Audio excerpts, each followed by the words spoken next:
Hello, everyone. This is Steve Risher, the host of Sports Talk with RKJ, and today I have your AFC North preview. So we'll do a quick overview on the division last year. The Ravens won the division last year at 10-6. They started in the middle of the season. They were at 4-5. Joe Flacco got hurt. Lamar Jackson came in, and this team went on a roll when Lamar Jackson came in. The team won 6 out of 7 games. They ended up winning the AFC North, but eventually did lose to the Chargers in the wild card round of the playoffs. The Steelers, everybody thought in the middle of the season, the Steelers were going to win this division going away. They started 7-2-1, but eventually they fell apart at the end of the year, losing 4 out of 6 games, finishing 9-6-1, and finishing on the outside looking in of the playoffs. The Browns started the season 2-6-1 and fired head coach Hugh Jackson. But the Browns in the second half of the year ended up getting hot. Baker Mayfield started to play really, really well, and the team ended up finishing 7-8-1 in third place in the AFC North.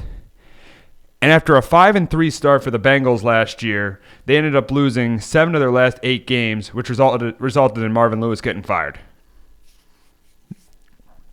So we'll start with the Steelers, who last year, obviously, I just said last year they missed the playoffs at 9-6-1. Looking at the Steelers, yes, they had a huge loss trading Antonio Brown to the Oakland Raiders, but that could end up being addition by subtraction. You do lose a top 5 receiver in the game, but still, he was a cancer in the locker room last year. Obviously, they didn't re-sign Le'Veon Bell. They didn't have all year last year because he didn't play. So, and James Conner had a decent year for them last year too. So we'll start at the quarterback position. Big Ben, yes. Is he the quarterback he used to be? No. But is he capable of still leading a team to the playoffs? Absolutely. And you look at the running back. We look at James Conner, who last year had 4 consecutive games where he rushed for over 100 yards during the Steelers winning streak in late October, early November. He had 4 consecutive games where he rushed for over 100 yards. And he got hurt in December last year. The team went 1-2, and they lost to the Raiders. One of those losses was a terrible loss to the Raiders too when he was out. We look at the receiving corps. Yes, the big loss losing Antonio Brown, but Big Ben throughout his career has made receivers better. I mean, look at what he did with Mike Wallace. Look at what he's done. Look at even what he did with Antonio Brown. Antonio Brown was a 6th round pick, but he turned him into one of the best receivers in the league. Yes, Big Ben is not as great as he used to be, but still he has the capability of making certain receivers better. And now they still have a top 10 receiver in Juju Smith-Schuster. I mean, he's a top 10 receiver. He had a great year last year.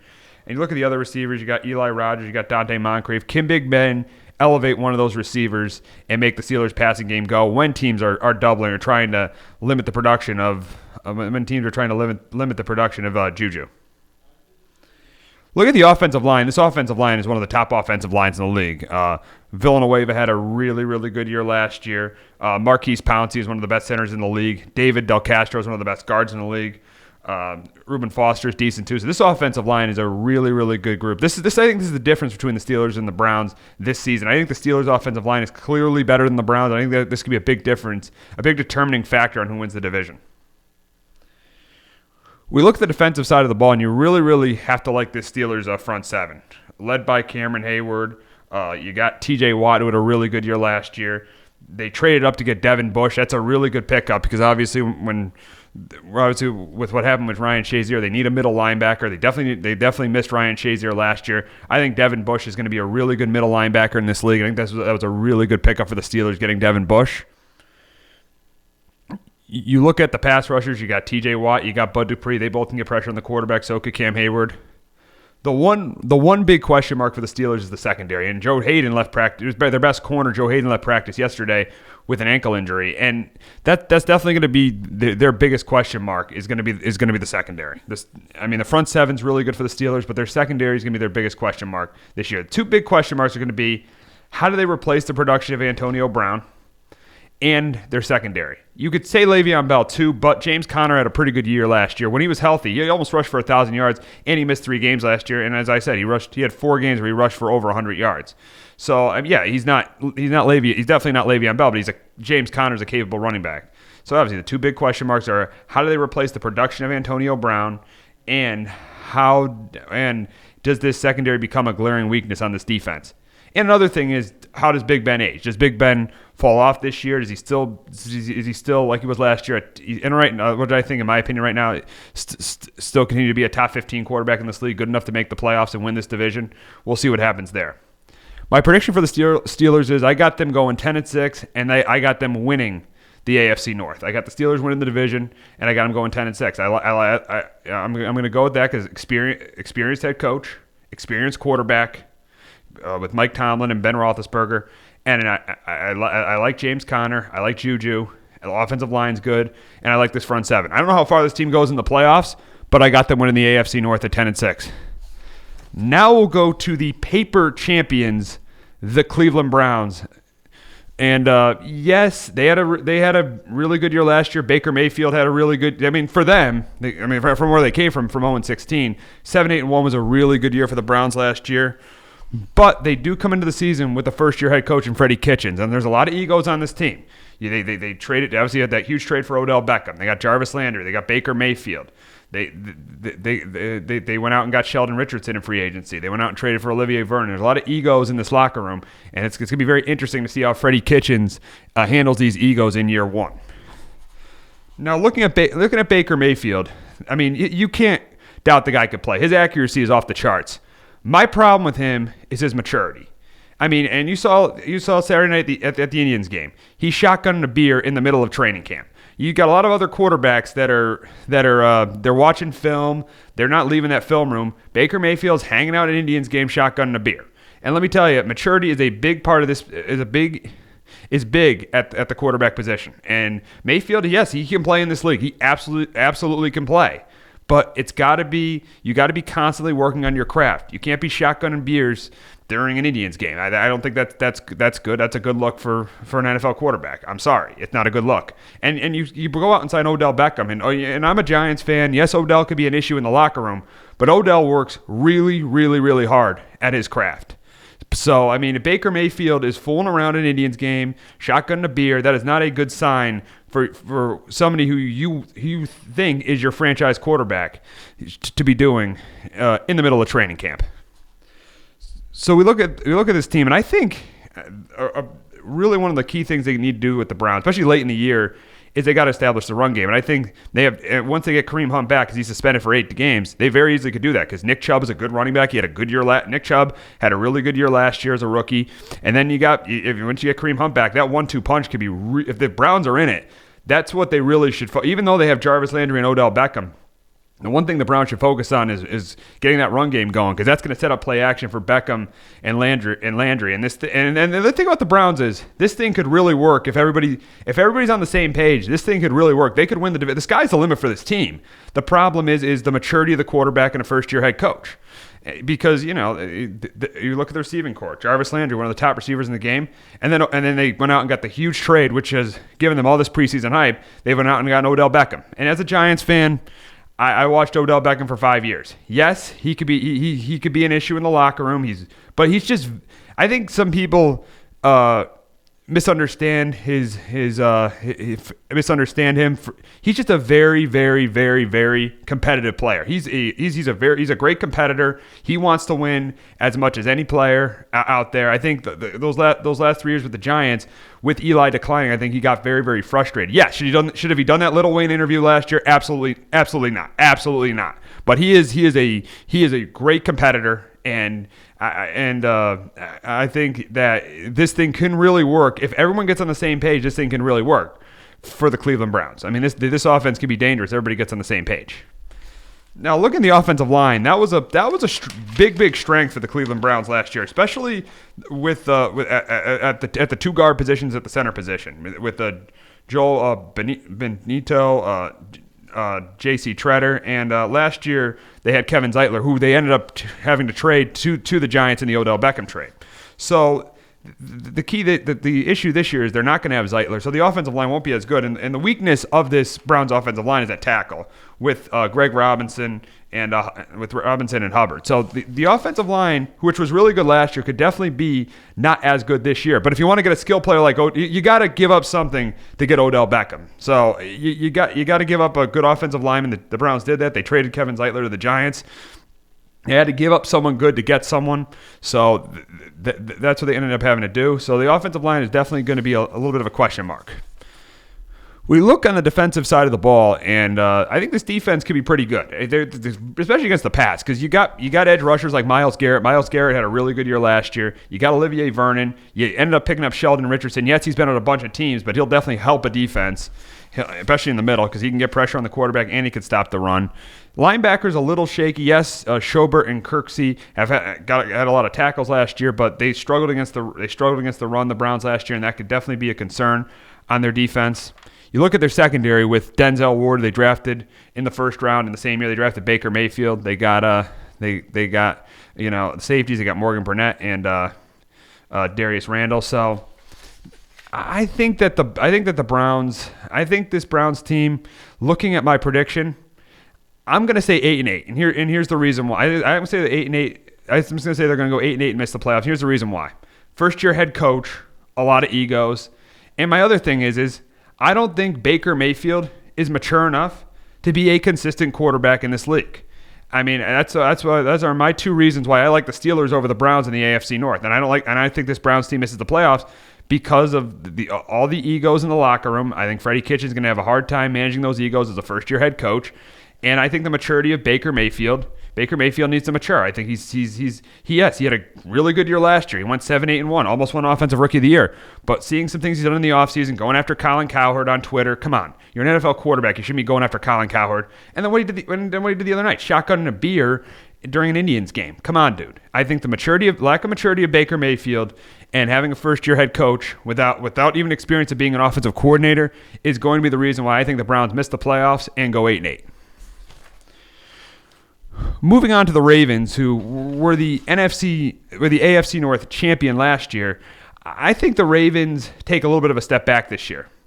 And I think the biggest reason why the Ravens take a step back is because I think teams are going to figure out what they did on offense last year. The run the ball to Lamar Jackson and Gus Edwards. I think that's going to get old. I think they're going to become predictable on the offensive side of the ball. And I think, and even Lamar Jackson admitted they're changing up the offense, and he really doesn't really know the offense. He doesn't really know the offense as well as he should know the offense. So that has been admitted right off the bat. So yeah, if you look at this Ravens offense with Lamar Jackson at quarterback, you got Gus Edwards, they added Mark Ingram, so they're really going to again focus on running the ball. But will they end up becoming predictable? Like the Chargers really knew what was coming in that playoff game when they played in the first round. The Chargers definitely knew what was coming in that playoff game. You look at what they did at the receiver position. They got Boykin. They drafted Boykin out of Notre Dame. They got Willie Snead again. But they did draft Hollywood Brown, who's really, really fast. So that could be a guy that they can get the run game going, and then Hollywood Brown can get separation. That could be a really nice pickup. The offensive line, Rodney Stanley is now becoming a staple at left tackle. You still got Marsha Yanda and Orlando Brown. So the offensive line is good, not great. We end up looking on the defensive side of the ball, and the problem with this defense is they lost 4 starters from last year, and some really good players. They lost Zadarius Smith, who went to the Packers. The biggest loss, though, was losing C.J. Mosley. He was a really good player, especially really, really good against the run. That's definitely going to be a big loss for that Ravens defense. They lose Terrell Suggs. Yeah, he's getting a little bit old, but he definitely can give you some pass rush. And they lost Eric Weddle, who was really a leader on that defense. They did replace him with Earl Thomas, but you never know with Earl Thomas because he's 30 years old. Is he going to be that same player he was in Seattle? Because he's 30 years old and he's coming off 2 knee injuries. So yeah, you look at the defense. Brendan Williams, really good against the run. You look at the pass rush though with Judon, Tim Williams, Young and Young at middle linebacker. This could definitely be a question mark. This Ravens team, they were a top 4-5 defense last year. I think this defense is definitely going to slip because of the losses they've had in the front 7. Losing Zadarius Smith, losing C.J. Mosley, and even losing Terrell Suggs are definitely big losses. You look at the secondary with Brandon Carr. This is the secondary is definitely been the strength of the Ravens defense. Brandon Carr, Marlon Humphrey. They got Earl Thomas and Tony Jefferson and Jimmy Smith. I think that this secondary is really good. The wild card is going to be Earl Thomas, though. What Earl Thomas are you going to get? Are you going to get the Earl Thomas from Seattle? or are you going to get a lesser version of Earl Thomas? You're going to get the guy you paid for, or you're going to get a lesser version of that. That's going to be really, really interesting to see what ends up happening there, because that's going to be because when he was in his prime in Seattle, he was the best free safety in the game. But at 30 years old, 2 knee injuries, what are you going to get out of him there? That's going to be the big question. My prediction for the Ravens is 6-10, and just what I said when I started talking about them, I think that offense is going to get figured out this year. I don't think Lamar Jackson is going to have that good of a season. I think he's going to struggle because the running game isn't going to be as good, and he needs to prove that he's a pocket passer, and Lamar Jackson has not proven he's a pocket passer yet. So I think this Ravens team is going to struggle offensively, and on the defensive side of the ball, the defense, like last year, it was a top 5 defense. It was good enough to kind of cover up struggles of the Ravens offense. I don't think the defense this year is good enough to cover up for those struggles. I think the defense will still be good. It won't be as good as last year. I don't think it covers up for those for the offense struggling. And I think that the Ravens, I'm saying 6-10. I think this is a down year for the Ravens. I think they end up going 6-10 and missing the postseason. Lastly, we'll talk about the Cincinnati Bengals, and they finally got rid of Marvin Lewis and they bring in Zach Taylor. The big question of Zach Taylor is, yes, I think a big reason, yes, he's a good, bright young offensive mind, and that seems to be the direction the NFL is going in. But the problem is did he get this job just because he coached with Sean McVay? And I think the issue with him is, how is he going to lead men? How is he going to manage? How is he going to be as an in-game coach? I think that's going to be the big question for Zach Taylor coming in. When you look at the Bengals, quarterback Andy Dalton, that's a major question mark, and eventually they're probably going to, this might be the last year of him being the starting quarterback on this team. They're probably going to have to move on from him. They got pretty good skill guys, though. I mean, I like Joe Mixon. I think he's a good running back in this league. Obviously, A.J. Green, who's probably going to miss the first 4 games of the season, which is really going to put the Bengals behind the 8 ball. That's going to be a loss. Tyler Boyd's a good receiver, not a great receiver. So we'll see what ends up happening there. Looking at, and obviously Tyler Eifert is back, but you can't count on him staying healthy. He had that great year in 2015, but you really can't count on Tyler Eifert staying healthy. We look at the offensive line, and this is where really the problem lies. I mean, this offensive line is one of the worst offensive lines in the league. With they addressed it in the draft, drafting Jonah Williams with the number 12 overall pick. But the problem ended up being Jonah Williams is now out for the season. Cordy Glenn's got to move back to left tackle. John Jerry's now at right tackle. Billy Price at center. Redmond at left guard, and Bobby Hart, who's probably one of the worst right tackles in the league. One of the worst tackles in the league is going to be starting at right guard for the Bengals. So that's definitely going to be a big issue for the Bengals with their offensive line. When you have a bad offensive line, you got a quarterback who's not mobile and who's not that good. That could be especially if you can't get that run game going, that's going to be a major issue for the Cincinnati Bengals. The defense in 2018 for the Bengals was pretty much a nightmare, and they pretty much really didn't make many additions to this defense at all. I mean, Carlos Dunlap's getting old. Geno Atkins is still a really good player, but they really don't have much pass rush. The linebackers are not good at all. And if you look at the secondary, Will Jackson is decent, but the rest of the secondary is not good at all either. This defense has potential to be one of the worst in the league, and again, it was one of the worst in the league in 2018, and it has potential to being one of the worst defenses in the NFL in 2019. So my projected record for the Bengals is 3-13. With A.J. Green missing the beginning of the season, he's definitely their best player. Andy Dalton is an average to below average quarterback, and that's really been showing up the last couple of years since they've had to pay him. They've lost Andrew Whitworth the last couple of years. They've lost Marvin Jones. They've lost Mohamed Sanu. They've lost a lot of pieces around Andy Dalton. It's really showed who Andy Dalton really is.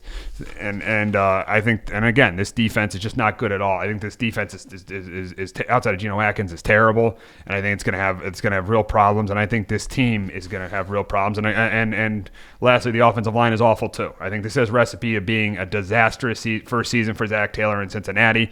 You never know; it could be his only season as head coach in Cincinnati. So we'll end up seeing what happens there. But I think the Bengals are going to be terrible. They're going to be one of the worst teams in football, and they're going to be in last place in the AFC North, finishing 3-13. So that's going to wrap it up for our AFC North preview. We're dropping this video tonight at 5:00, so definitely be watching it. We'll be back on Monday doing our final divisional preview. That'll be the AFC West preview. So I hope everyone watches tonight's AFC North preview, and have a great day, everybody.